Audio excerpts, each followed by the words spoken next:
We want people to come in and learn from the training and be able to use it in their everyday lives. We really wanted training that was going to be practical and applicable. Any of the self-harm training we do, no matter which organisation it's with, is firstly to define what self-harm is. It was really positive. Well, Harmless is a leading organisation in the field of self-harm, and we've been so for many years. So we've delivered training to vast numbers of people from all walks of life. So we've delivered training to professionals, to carers, to organisations, and that's including city councils. When we were considering who we'd commission to deliver training on self-harm, we were really impressed by Harmless organisation. I'd had past experience of working with them. I'd also attended an award ceremony where Harmless won a national award. The benefits of having self-harm training are immense, because at the end of the day, an individual who self-harms isn't going to look at someone's qualifications before they disclose their self-harming behaviour. They're going to look at who they trust. All our training courses that we deliver are CPD certified, which means we've got a recognised award certificate. When we looked at commissioning a whole host of training around self-harm for our entire workforce, we really wanted training that was going to be practical and applicable to staff working, out there in the field with children. This is done by looking at definitions of self-harm and creating a discussion around this, looking at why an individual may engage in self-harm and the different types of behaviours that are considered to be self-harm.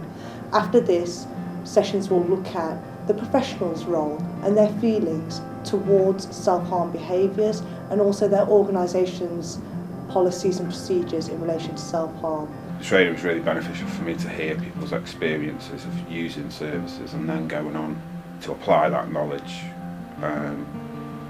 clinically to support other people.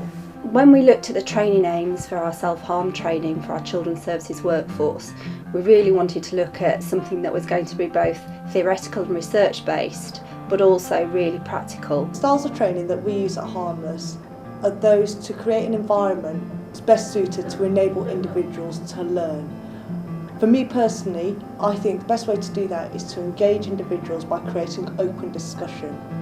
The main aim of our training is to improve skills, promote recovery and enable risk management. Certainly one of the most beneficial things was holding on to hope and optimism that things can be different. The training not only is facilitated very well by the training facilitator, but she brings with it a whole wealth of personal experience around self-harm and massive experience about working with a whole range of service users around self-harm. And those two things put together make a really experiential course, which I think is invaluable, and that would be one of the main reasons I'd recommend them. But also during the training they involve service users, and that brought a whole new element to the training, which actually meant that people could ask questions, could actually really start to understand some of the intricacies around why people self-harm.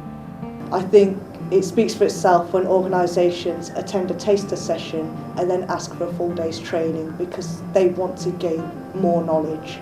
We hope that our training gives people the skills to use in their everyday lives and in their jobs as well, and dealing and helping and supporting people who self-harm. The internet site, the website was really helpful on sort of clarifying for me what Harmless were about.